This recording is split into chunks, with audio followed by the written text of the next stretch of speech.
So, this lang pakiayos na po yung sa asahurin ko, and nag ginagawa ko naman po yung mga requirements, and nag-upload naman po ako araw-araw. 10 video po ang ina-upload ko araw-araw, and nangingitim na po yung dashboard ko. So bakit po nangingitim yung dashboard ko? And hindi na po ako nakakaligo, hindi na po ako nakakakain sa kaka-ops ko po. I need the money. Marami po akong expenses, and marami po akong babayaran. So, yan lang po ang inaasahan ko sa buhay. So, okay, ayos na po sana yung salary ko.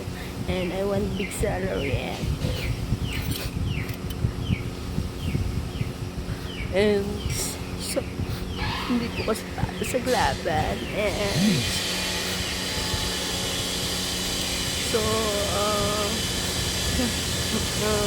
it's unfair. It's unfair po talaga. So, pakiayos na po yung kasi yung dashboard ko pangitin na po eh. Pakibalik na lang po yung aking mga in-upload. So, marami po akong in-upload. So, pakiayos. Pakiayos yun na po yung sasawanin ko. Pakilakihan na lang po. Susunod naman po ako sa pata talaga.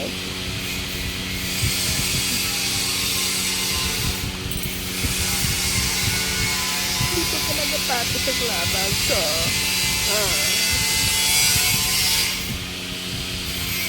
wala naman po ako nilalabang ng mga batas na lahat naman po sinusunod ko. Wala naman po ako mga violation.